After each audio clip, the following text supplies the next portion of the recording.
ओम विद्योताम समप्रभां मृगपतिं स्कंदस्थितां भीषणां कन्याभिकरवालखेटविलसत्तस्ताभिरासेवितां हस्तैः चक्रगदाशिखेटविशिखां चापं गुणं तर्जनीं बिभ्राणमनलात्मिकां शशिधरां दुर्गां त्रिनेत्रां भजे। नमस्कार, स्वागत है आपका आचार्य वाणी में। मैं आचार्य डॉक्टर विक्रमादित्य आपके साथ हूँ और आज का विषय हमारा है मकर राशि वालों के लिए सितंबर के महीने में ग्रहों का योग आरंभ काल में किस प्रकार के आपके लिए रास्ते खुलते दिखाई दे रहा है। देखिए, सितंबर का महीना इस बार बड़ा परिवर्तन युक्त है और ख़ास तौर पर विशेष योगों को लेकर आया है। देखिए, श्राद्ध चल रहे होंगे, इसमें साथ साथ इसमें महालक्ष्मी के व्रत चल रहे होंगे, यानी ऐसा विषय चल रहा है कि यदि आप चाहें तो अपने भाग्य को जगाने के लिए बड़ा सुंदर रास्ता अपना सकते हैं। ग्रहण आने वाला है, इसी दौरान ग्रहण भी पड़ने वाला है, नवरात्रों का योग भी इस समय पे आने वाला है और सितंबर के आरंभ काल में तो जिस प्रकार की युति ग्रहों की बनी हुई है वो आपकी राशि के दृष्टिकोण से वो आपके लिए साफ साफ कह रही है कि आपको कार्य करने के लिए थोड़ा सा डिप्लोमेटिकली कार्य करने की ज़रूरत है। शुक्र इन दिनों खुलकर आपकी राशि के सप्तम भाव में विराजमान होकर साफ साफ दिखा रहे हैं कि आपका जो वर्चस्व है विशेष तौर पर थोड़ा आपको बढ़ाने की ज़रूरत दिखाई देती है।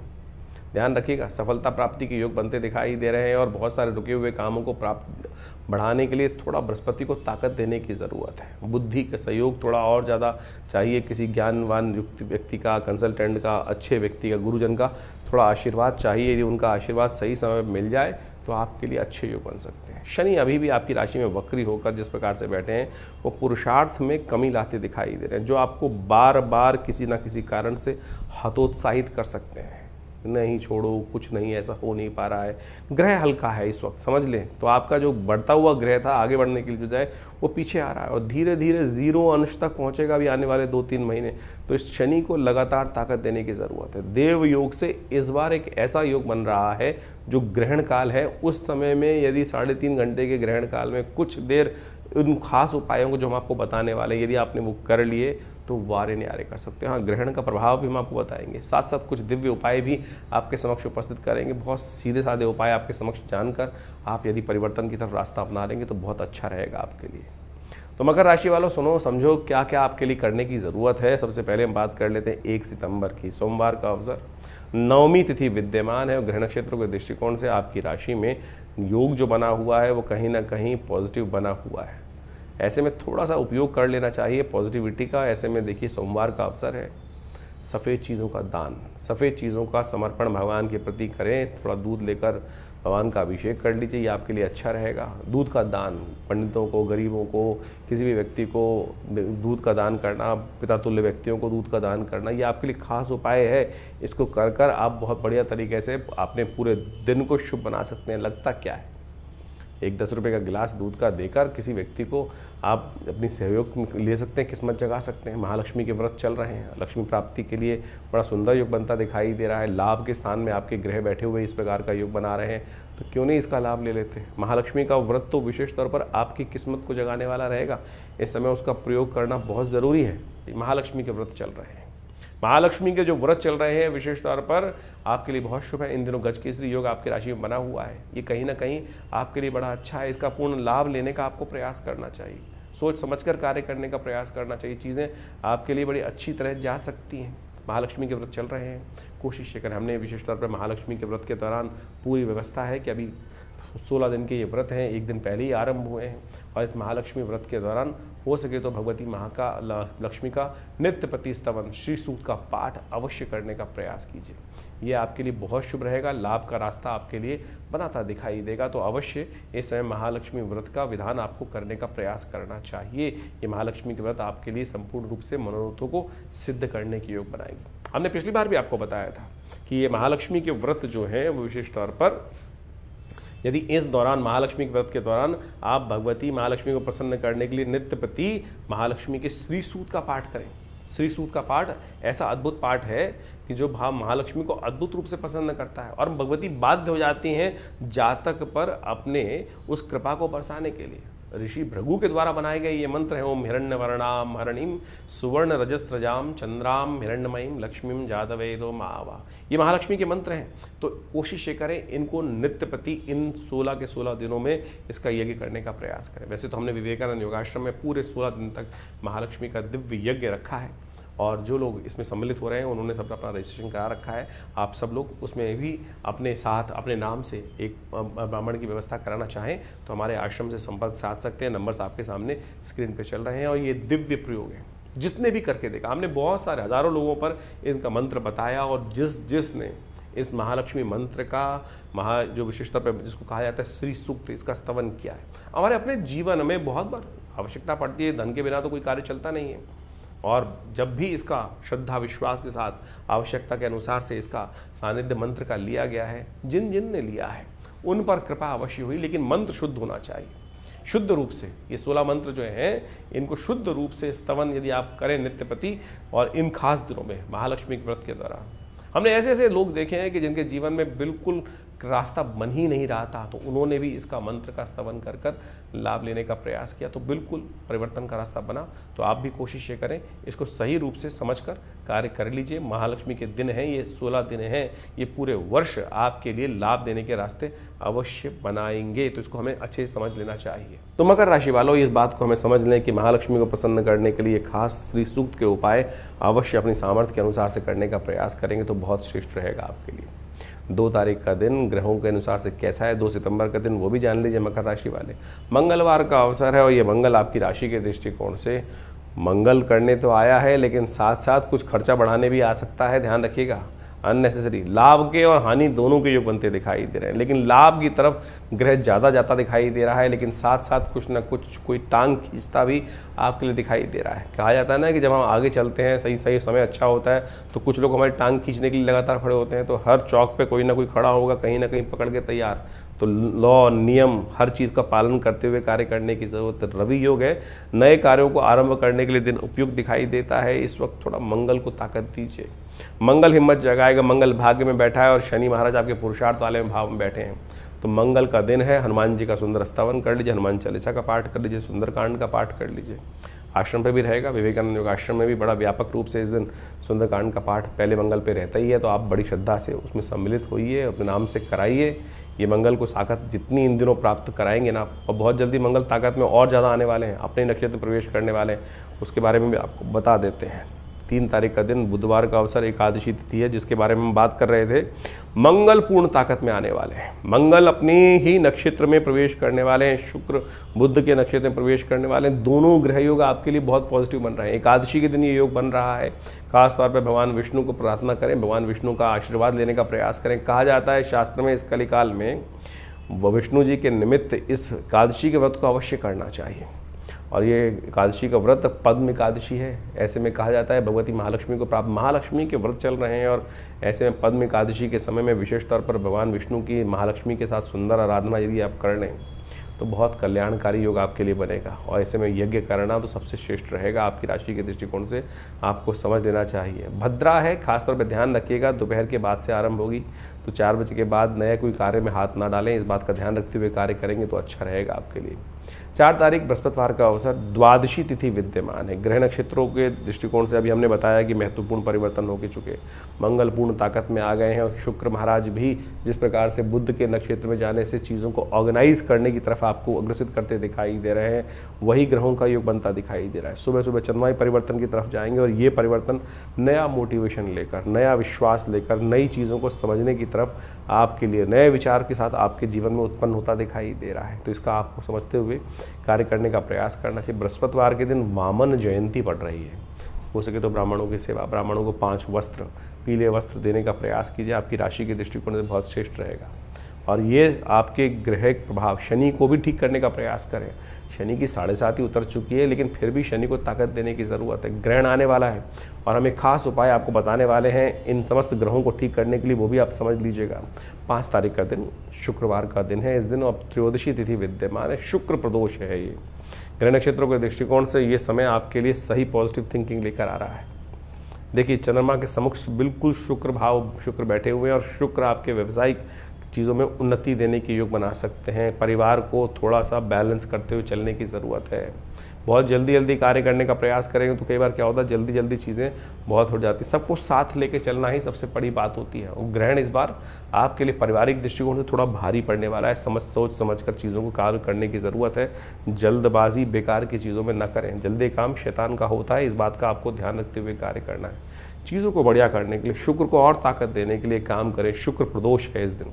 शुक्र प्रदोष के दिन क्या करना चाहिए कि या तो दही से या विशेष तौर पर सुगंधित इत्र के द्वारा भगवान शंकर का प्रदोष काल में शाम के समय सूर्यास्त होने के बाद जो करीब 2-2.5 घड़ी का समय होता है, उस समय में अवश्य उनका रुद्राभिषेक, स्तवन, ओम नमः शिवाय का जप पाठ करना सबसे श्रेष्ठ कहा जाता है। ये प्रदोष काल समस्त दोषों से रहित काल है। कहा जाता है भगवान शंकर पार्वती जी के साथ अपने गणों के साथ संसार में भ्रमण करते हैं और जो उनकी आराधना करते हुए मिलते हैं भगवान उनको आशीर्वाद दे जाते हैं। तो इसलिए प्रदोष काल सबसे श्रेष्ठ है और ये प्रदोष का दिन, प्रदोष काल, और ऐसे में सबसे श्रेष्ठ योग सुख, सांसारिक सुखों को प्राप्त करने के लिए ये समय बड़ा अच्छा है। इसका लाभ लेने का कार्य अवश्य कीजिएगा।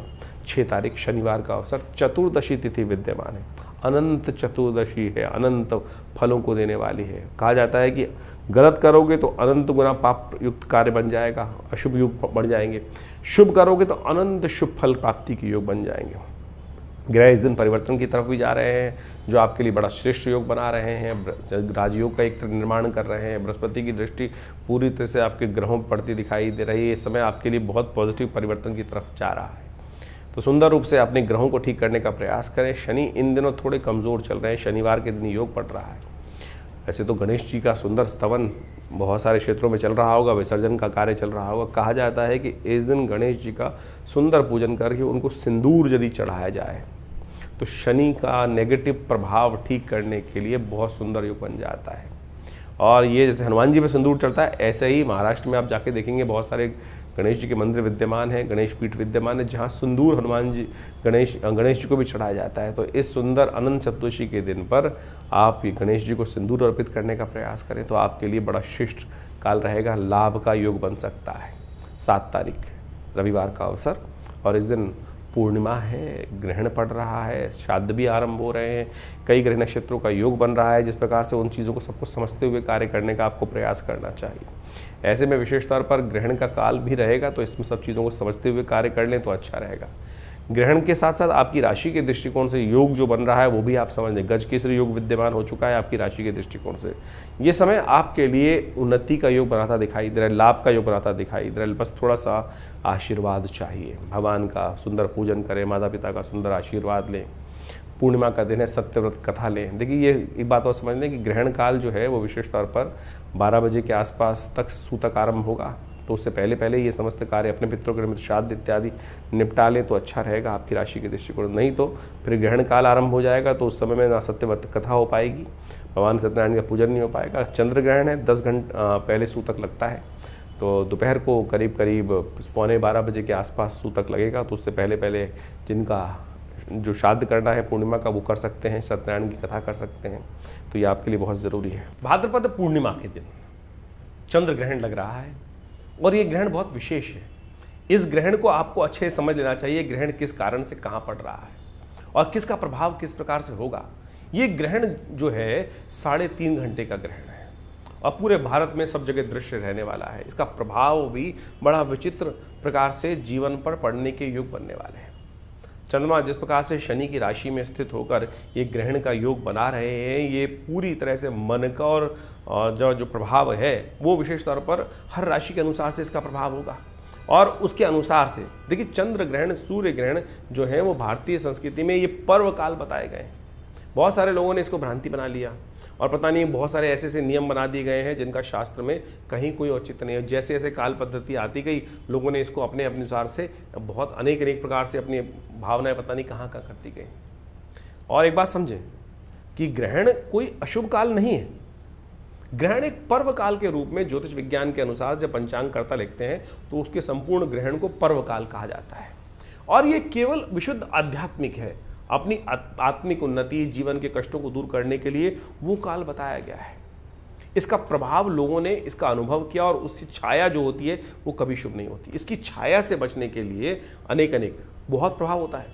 हमने अनेक केस देखे हैं, हमारे एक परिवार में व्यक्ति थे और कहा जाता है, उन्होंने जब देखा, हमने वो घटना स्वयं देखी है कि उनकी माताजी ग्रहण काल में सो गई थी और जब उनका जन्म हुआ तो उनके कान कई प्रकार से बंद थे, बहुत सारी शारीरिक तौर पे विक्षिप्तियाँ थी।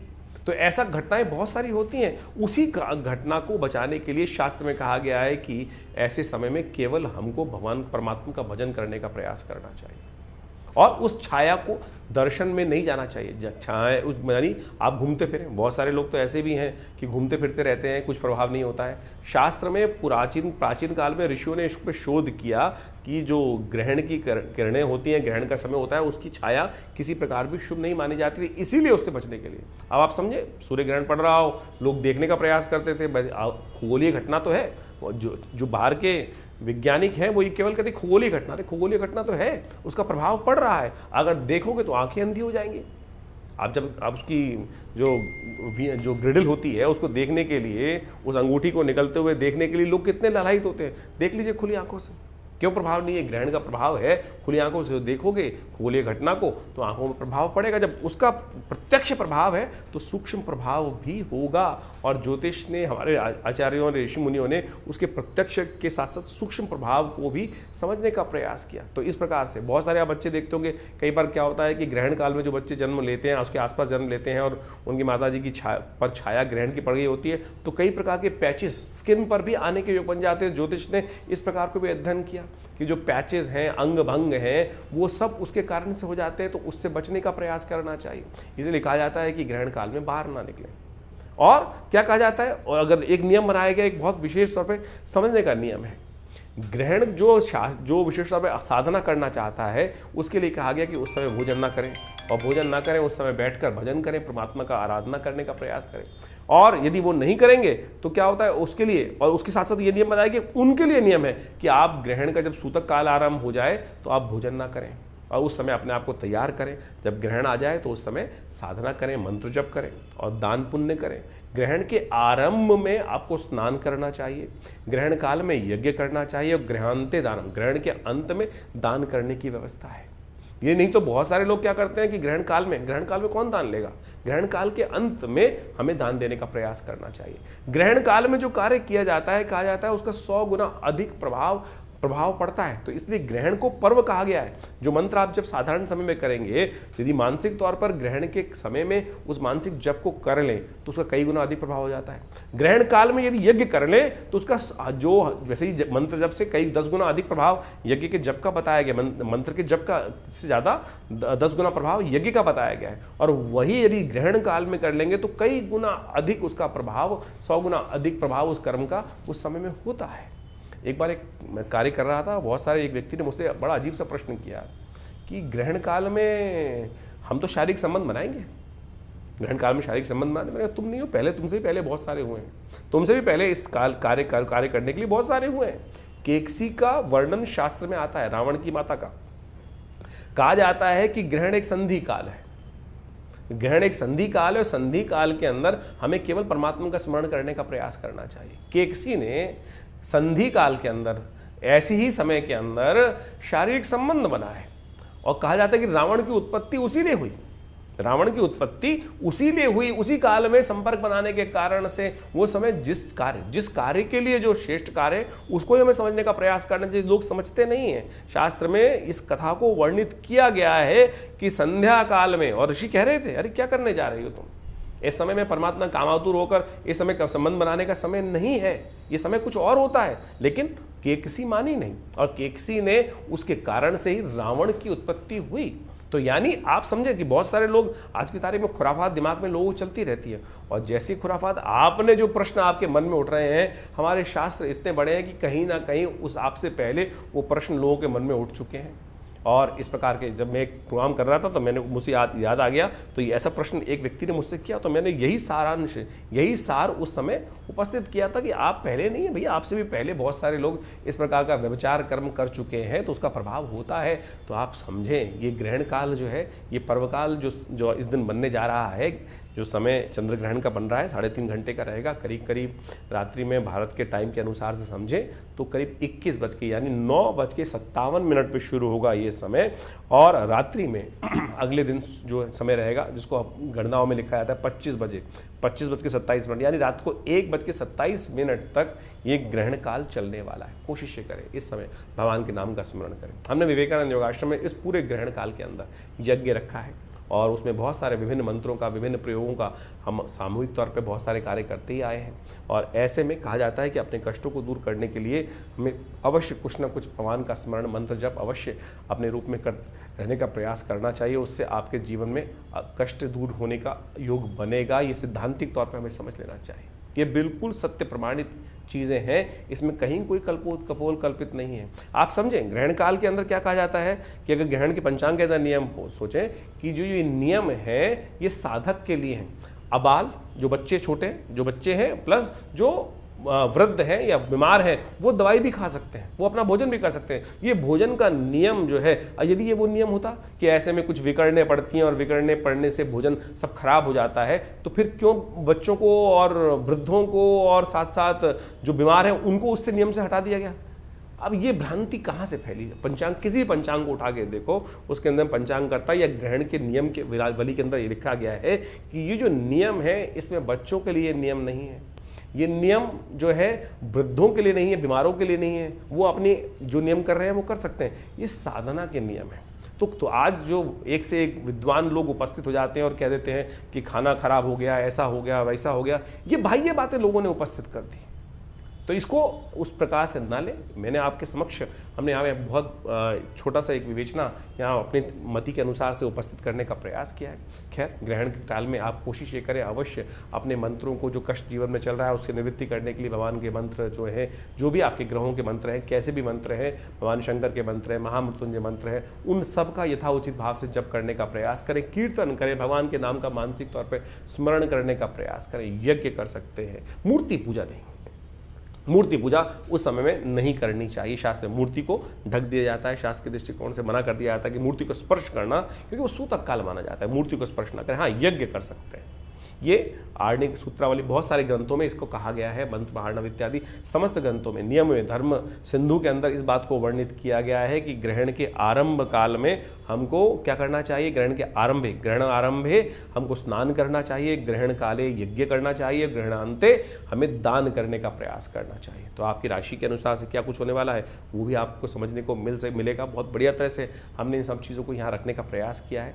समझ लेंगे तो अच्छा रहेगा। तो मकर राशि वालों, आपने समझा ग्रहण का प्रभाव क्या है और आपकी राशि के दृष्टिकोण से आप ये समझ लें इस ग्रहण के दौरान ग्रह योग क्या कह रहे हैं आपकी राशि के दृष्टिकोण से। ग्रहण का प्रभाव 2-3 महीने तक दिखाई देता है। आने वाले 2-3 महीने परिवार में सामंजस्य बैठाने का प्रयास कीजिएगा। देखिए, इन दिनों शनि की 7.5 से आप बाहर आके चुके हैं और शनि के 7.5 से बाहर आके चुके हैं और शनि महाराज जिस प्रकार से आपकी राशि में चल रहे हैं वो कहीं ना कहीं चीज़ों को थोड़ा स्लो कर रहे हैं। तो थोड़े से परिवार के अंदर असमंजस्य की स्थिति हो सकती है। लोग आप पे दोषापन, बेकार के दोषारोपण आप पर होने के योग बन सकते हैं, जिसके कारण से परिवार में, भाइयों में, मित्रों में कहीं ना कहीं थोड़ा सा असमंजस्य की स्थिति बन सकती है। थोड़ा सा ऐसा मिस मैनेजमेंट जिसको कहा जाता है ना, वो होने के योग दिखाई देते हैं। तो आपकी राशि के दृष्टिकोण से क्या पड़ रहा है प्रभाव, इस बात को आपको समझ लेना चाहिए, उपाय करने का प्रयास करना चाहिए। ग्रहण का जो समय एक पर्व काल है। ग्रहण का जो समय ज्योतिष के दृष्टिकोण से यदि पंचांग खोल के देखेंगे तो एक पर्व काल कहा जाता है। तो उस पर्व काल में आपकी राशि के दृष्टिकोण से इस वक्त आपको शनि को मनाने का उपाय करना चाहिए। हो सके तो हनुमान चालीसा का पाठ यथाउचित भाव से करने का प्रयास करें, सबसे श्रेष्ठ रहेगा। कहा गया ना, जो शतबार पाठ पढ़ जोई, छूटई बंद महासुख होई। तो आपकी राशि के दृष्टिकोण से हम कहेंगे, देखिए 3.5 घंटे का ग्रहण काल है। कोशिश करें बैठ जाएं और सात्विक भाव से जो मंत्र है उसका श्रवण कर लें, शनि स्तोत्र का पाठ कर लें, शनि के मंत्र का जप कर लें, हनुमान चालीसा का पाठ यथाउचित भाव से करने का प्रयास करें। हमारे विवेकानंद योगाश्रम में तो करीब 3.5 घंटे तक पूरा यज्ञ चलेगा ही चलेगा। जो लोग उसमें भाग लेना चाहते हैं उसमें भी सम्मिलित हो सकते हैं। लेकिन आपकी राशि के दृष्टिकोण से आपको ध्यान रखना चाहिए, परिवार में जो असमंजस की स्थिति जो है, थोड़ी सी इम्बैलेंस की स्थिति, कहीं ना कहीं मनमुटाव की स्थिति राशि में बढ़ती दिखाई दे रही है, तो उसको ध्यान रखने के लिए ज़रूरत है। ऐसे में आपकी राशि के दृष्टिकोण से आपको सतनाजे का दान करना चाहिए।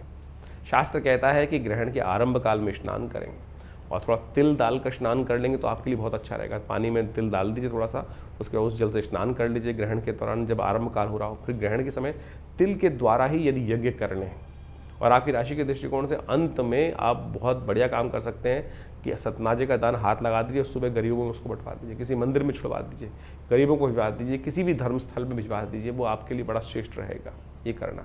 और यदि आपके पास मंत्र नहीं है, बहुत सारे लोग तो हमारे इस चैनल पर जाकर, हमारे आचार्य वाणी चैनल पर जाकर मंत्र सेक्शन में आप वो मंत्र सेक्शन देख सकते हैं, शनि स्तोत्र मिल जाएगा, वहाँ पर आपको उसका चांट लगातार चला दीजिए और वो आपके लिए बहुत सुंदर रहेगा।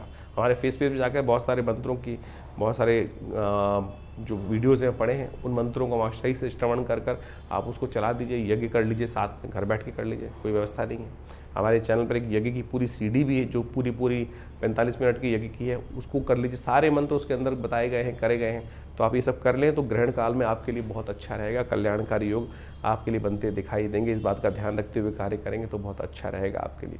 8 तारीख का दिन सोमवार का अवसर, प्रतिपदा तिथि इस दिन विद्यमान है। ग्रह नक्षत्रों के दृष्टिकोण से ग्रह योग क्या कह रहे हैं वो भी समझ लीजिए। दिन आपके लिए पॉजिटिव चीज़ों को लेकर आता दिखाई दे रहा है, पॉजिटिव रहेगा, चीज़ों को अच्छे से आप कर सकते हैं, कार्य करने के लिए अजोग दिखाई देता है। प्रतिपदा का श्राद्ध इस दिन विद्यमान है, तो जिनका गमन प्रतिपदा को हुआ हो पूर्वजों का, उनके निमित्त ब्राह्मण भोजन जो भी हो सकता है वो सब अवश्य अपने सामर्थ्य के अनुसार से गायत्री मंत्र का जप, यज्ञ, तर्पण सब कुछ कर उनका जो विशेषतः ऋण होता है उससे मुक्ति हो सकती है। ये जो ग्रहण काल है विशेष तौर पर, ये श्राद्ध काल जो है ये ऋण मुक्ति का काल है, बिल्कुल रिजुविनेशन जो कहा जाता है ना कि अपने जीवन में उसको प्राप्त करने का योग बन सकता है। बहुत सारे लोग भ्रांति में फंसे रहते हैं कि अरे कुछ नहीं होता, मर गया बेचारा, चला गया। ऐसा नहीं है, आपके पितृ आपके साथ ही रहते हैं। आशीर्वाद प्राप्त करने का प्रयास करें। और इन दिनों आपकी राशि के दृष्टिकोण से योग ही ऐसा चल रहा है कि जितना आशीर्वाद उतना लाभ, करके देख लीजिए। फिर समय निकल जाता है, फिर लोग कहते रहते हैं, तो हमने तो ये बता दिया आपकी राशि के दृष्टिकोण से ये उपाय ऐसे ही चल रहा है कि जितना आशीर्वाद मिलेगा ना उतना कल्याण। क्या करता है आशीर्वाद? महाभारत उठा के देखो, महाभारत के अंदर दुर्योधन के पास सब कुछ था लेकिन आशीर्वाद नहीं था, पांडवों के पास सब कुछ कम था लेकिन आशीर्वाद था, भगवान वहीं साथ आ गए।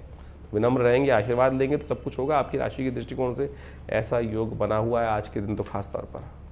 9 तारीख की बात कर लेते हैं, मंगलवार का अवसर, उस दिन द्वितीया तिथि विद्यमान है और आश्विन मास के द्वितीया तिथि जो चल रही है, द्वितीया का श्राद्ध उस दिन रहेगा। सर्वार्थ सिद्ध योग भी बना हुआ है। अब सर्वार्थ सिद्ध योग की बात आई तो एक बात समझें, बहुत सारे लोग कहते हैं कि योग सर्वार्थ सिद्ध योग ग्रहण में तो जो ये श्राद्ध समय है तो उसमें तो नया कार्य कोई करना नहीं चाहिए। अरे भाई, आपके पितृ प्रसन्न होंगे आपकी तरक्की को देखकर, ये वो परेशान होंगे। सात्विकता से रहिए, कोई नया कार्य करना हो। हमने फालतू की भ्रांति बना ली है कि नए कपड़े नहीं लेके आएंगे, नई गाड़ी नहीं लाएंगे, ये नहीं लाएंगे, वो नहीं लाएंगे। अरे कहाँ, आपके पितृगण, आपके माता पिता, आपके पूर्वज आपकी तरक्की को देख के प्रसन्न होंगे, ना कि रुष्ट होंगे। इस बात का हमको ध्यान रखना चाहिए। कुछ लोग भ्रांतिवश पता नहीं कौन कौन से उपमाएं देकर कहाँ कहाँ की बातें जोड़ देते हैं। हाँ, उनके निमित्त श्राद्ध इत्यादि कर्म करना ये आपके लिए बहुत आवश्यक है, लेकिन इस बात को करना कि बाकी सब चीज़ें ना करते हुए केवल बस थोड़े दिन उन जो पुरानी की बातें चलती आई हैं कि नहीं साहब 15 दिन श्राद्ध चल रहे हैं, ना गाड़ी खरीदेंगे, ना घोड़ा खरीदेंगे, ना मकान का सौदा करेंगे, इसके लिए शास्त्र निषेध नहीं करता है। शास्त्र कहता है कि अपने पूर्वजों को ऋण निवृत्ति के लिए उनके लिए तर्पण, यज्ञ इत्यादि करने का प्रयास करें, वो आपके लिए अच्छा है। ग्रह नक्षत्रों के दृष्टिकोण से ये समय परिवर्तन का है, पराक्रम दिखाने का है और पराक्रम से बहुत सारी चीज़ें आपकी बनती दिखाई दे रही हैं। ऐसा ग्रह योग बन रहा है। सर्वार्थ सिद्ध योग आया, इसलिए हमने वो बात करी। बहुत सारे लोग इस प्रकार से बात करते हैं कि ग्रहों के अनुसार से, देखिए ग्रहों के योग के अनुसार से ही समस्त बातें समझने का हमें प्रयास करना चाहिए। 10 तारीख बुधवार का दिन तृतीया तिथि विद्यमान है और इस दिन ग्रह परिवर्तन का खेल खेलते दिखाई दे रहे हैं। कुछ न कुछ नया लॉटरी प्राप्ति करने का योग बन सकता है। किस्मत बहुत बढ़िया तरीके से, बुलंद तरीके से आपका साथ देती दिखाई दे रही है, उसका साथ लेने का आपको प्रयास करना चाहिए। तृतीया का श्राद्ध इस दिन रहेगा और तृतीया का श्राद्ध आप लेने का प्रयास करना चाहिए। दोपहर के बाद समय थोड़ा स्वास्थ्य पर भारी पड़ सकता है, स्वास्थ्य का ध्यान रखते हुए कार्य कीजिएगा। तो राशि के अनुसार से तो आपने अपने दिन पर दिन किस प्रकार के ग्रह योग बन रहे हैं वो आपने बहुत सुंदर तरीके से समझे। ग्रहों का प्रभाव तो वास्तविक तौर पर हर प्राणी पर, जगत के विशेष जड़ है या चेतन है, उन सब पर भी पड़ता दिखाई देता है शास्त्र के दृष्टिकोण से, और उसके प्रभाव के अनुसार से ही जीवन में, संसार में जो कुछ परिवर्तन के योग बनते हैं वो बहुत अच्छे से समय समय पर लोग उसको अवगत कराते ही रहते हैं हम लोग आपको। लेकिन आपके जीवन में ग्रहों का प्रभाव किस प्रकार से है और उस आने वाले प्रभाव को समझकर जीवन में परिवर्तन का रास्ता हम सब प्राप्त कर लें, शुभ प्राप्त करने के योग बना लें, वो ज्योतिष का वास्तविक उद्देश्य है और उसको हमें अच्छे से समझना चाहिए।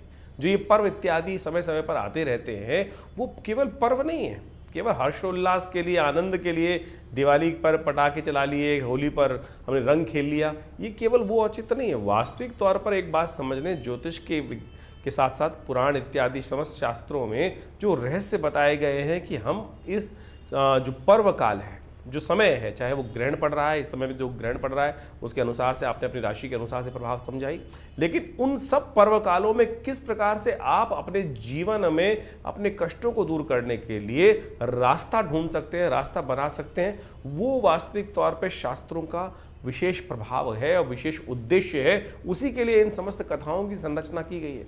ये केवल इतिहास नहीं है। बहुत सारे लोग केवल इतिहास में केवल आनंद से समय काटने के लिए इन कथाओं का श्रवण कर लेते हैं। नहीं साहब, ये वास्तविक तौर पर हमारे जीवन में उन सिद्धांतों से समझकर अपने जीवन के कष्टों को दूर करने के लिए, समस्याओं को दूर करने के लिए, उस परम लक्ष्य को प्राप्त करने के लिए कि आगे बढ़ सके, जीवन को शुभ कर सकें, सबकी सेवा कर सकें, उस भाव को समझने के लिए हमको ये कथाओं के कथानक जो है शास्त्रों में वर्णित किए गए हैं। अभी आपने जिस प्रकार से अपने जो प्रकार से आप समझें ये ग्रहण इत्यादि हो रहे हैं, इसका प्रभाव आपने समझाई। इसके साथ साथ जो अभी विशेष तौर पर एक बात और समझें कि श्राद्ध आरंभ हो रहे हैं। श्राद्ध का विशेष पर्व हमें समझ लेना चाहिए।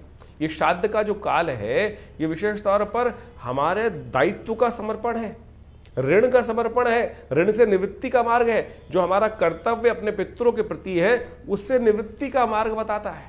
और इसके ऊपर विशेष तौर पर भारतीय संस्कृति में सबसे ज्यादा शोध किया गया, और अब बाहर भी जाकर लोग इस पर शोध करने का कार्य कर रहे हैं। बहुत सारे समय समय की कथानक, बहुत सारे इंसिडेंट लोगों के समक्ष आते रहते हैं, और उन सब ने देखा कि बहुत बढ़िया तरीके से ये जो पद्धति है, इसके ऊपर बहुत विशेष तौर पर आज ही नहीं, अनादिकाल से, बहुत लंबे समय से एनी बेसेंट, डब्ल्यू लेडबीटर, इन सब ने भी ये theosophical society, India theosophical society world wide जो थी, उन्होंने बहुत जबरदस्त शोध करके दिखाए। आत्माओं से संपर्क साधने का प्रयास किया गया, और उन आत्माओं से संपर्क साधने के बाद उन विशेष तौर पर वर्णन किया गया। डब्ल्यू लेडबीटर की तो एक किताब है, इनविजिबल हेल्पर।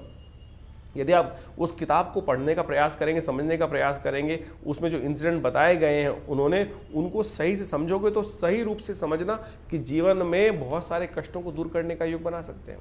एक व्यक्ति हमारे आश्रम में आए, बहुत वर्ष पुरानी बात है, और यहीं फरीदाबाद से संबंध रखते थे, और वो हमारे आश्रम पर आकर उन्होंने अपने जीवन में घटी हुई प्रत्यक्ष घटना को वहाँ बताया।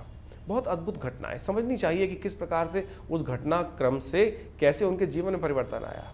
काल घटना है, खंड है, और निकल जाता है। एक बार एक घर में कहा जाता है, वो व्यक्ति जब आया उसने बताया कि उनके बड़े भाई की मृत्यु हो गई थी, और बड़े भाई की जब मृत्यु हो गई, उस बड़े भाई की एक लड़की भी थी जिसकी शादी नहीं हुई थी। छोटा भाई दायित्व आया बड़े भाई की करने के लिए, तो कुछ परेशान सा रहता था, कैसे इतना बढ़िया समृद्ध परिवार था नहीं।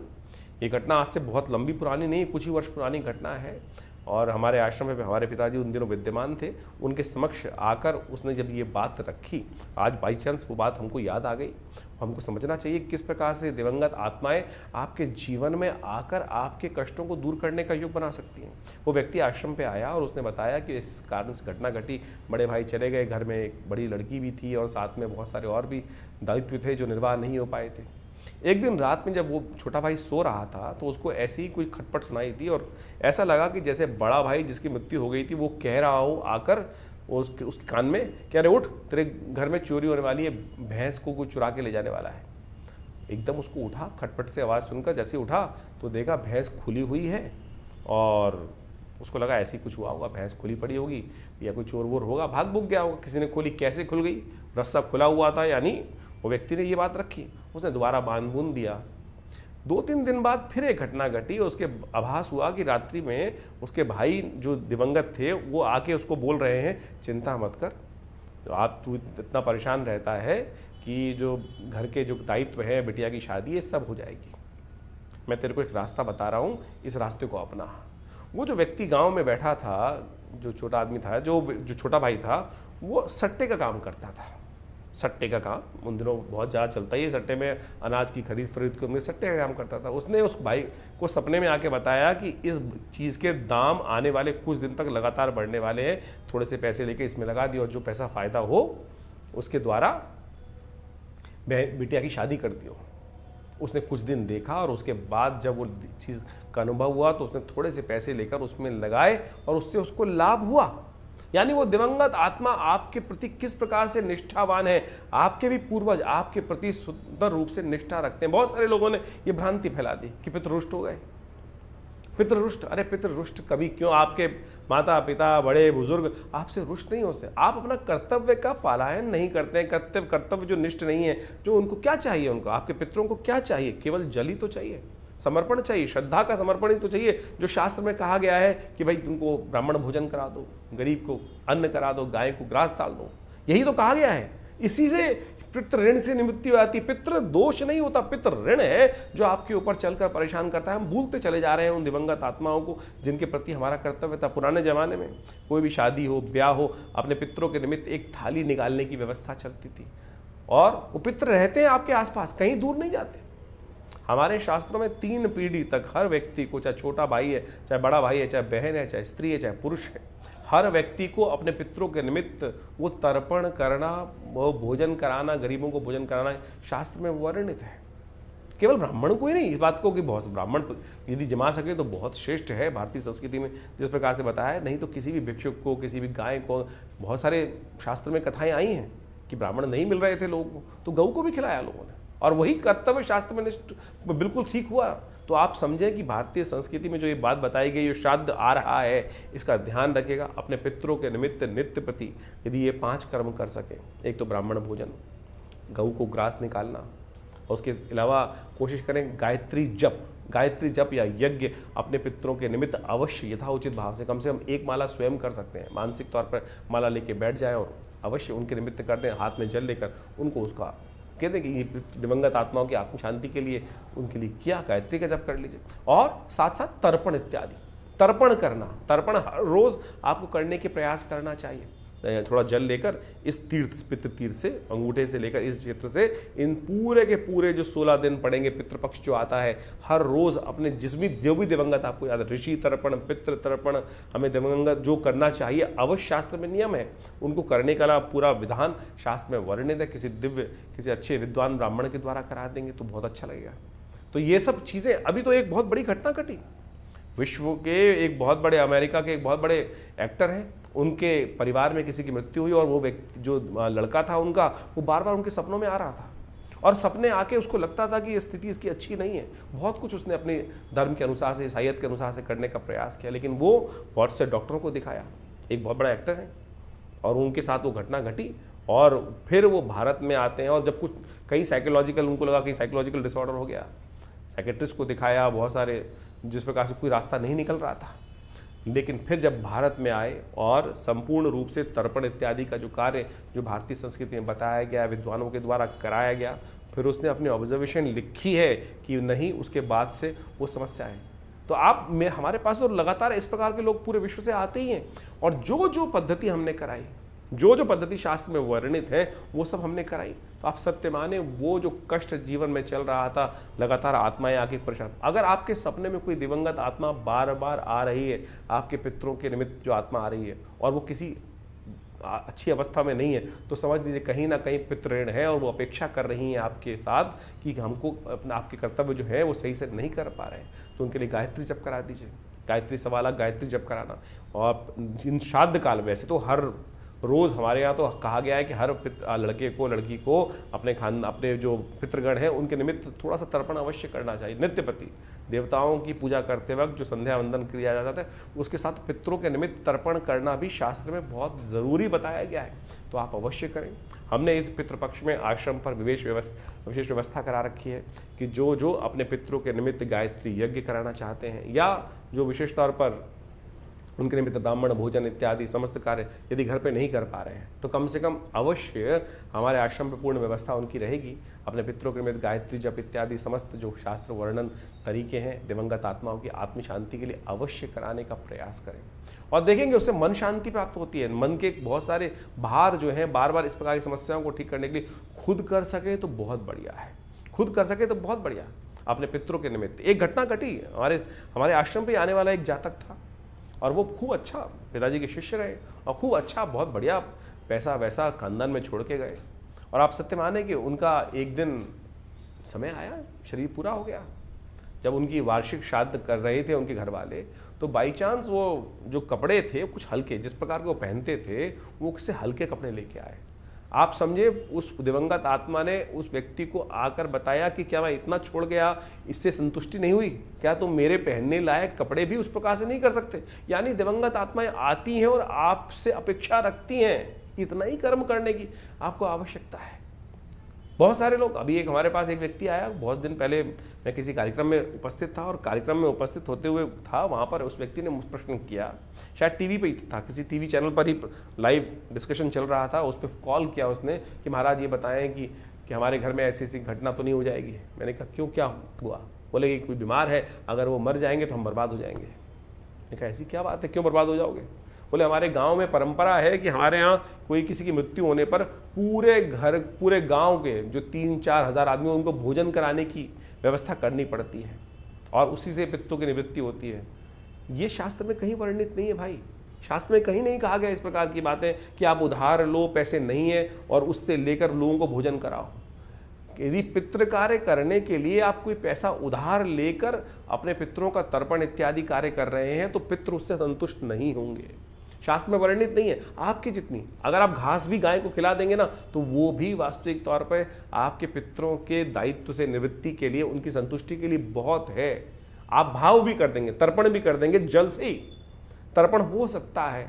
और इसका शास्त्र में कोई बहुत पैसा नहीं चाहिए किसी को। ये बात ध्यान रखें कि पैसों से पितृनिवृत्ति नहीं, आपके घर में कोई दिक्कत है बहुत ज़्यादा, इस बात को हमको अच्छे से समझ लेना चाहिए। तो ये सारी बातें हमने आपके समक्ष इसलिए रखी क्योंकि श्राद्ध पक्ष अभी आरंभ हो रहा है, हमने इस कार्यक्रम में आपको बताई। तो अवश्य इन सब चीज़ों को समझकर इनको करने का प्रयास करें। इससे आपके जीवन के बहुत सारे कष्ट दूर होने के योग अद्भुत रूप से बनेंगे। और हमारा ये संस्थान लगातार इस संबंध में बहुत सारे कार्य करता ही रहता है। समय समय में बहुत सारे यज्ञ इत्यादि बहुत सारे कार्यक्रम चलते ही रहते हैं। आप सब उनमें जुड़ सकते हैं। हर रविवार को तो विशेष कार्यक्रम यज्ञ का होता ही है, मंगलवार को सुंदरकांड का पाठ होता है और बहुत सारे समय समय पर उत्सव के यज्ञ रहते हैं। अभी नवरात्र का यज्ञ रहेगा बहुत बड़ा, उसमें सम्मिलित चंडी का सुंदर कार्यक्रम रहेगा। तो ये सब जो उत्सव जिससे हमने आरंभ किया था, ये उत्सव है, ये केवल उत्सव नहीं है, ये केवल पर्व नहीं है, ये हमारे जीवन के कष्टों को दूर करने का सुंदर मार्ग है। तो अवश्य इनको हमें अपनाने का प्रयास करना चाहिए और इनसे वैज्ञानिक विधान जो है इनको समझते हुए कार्य करने का प्रयास करना चाहिए।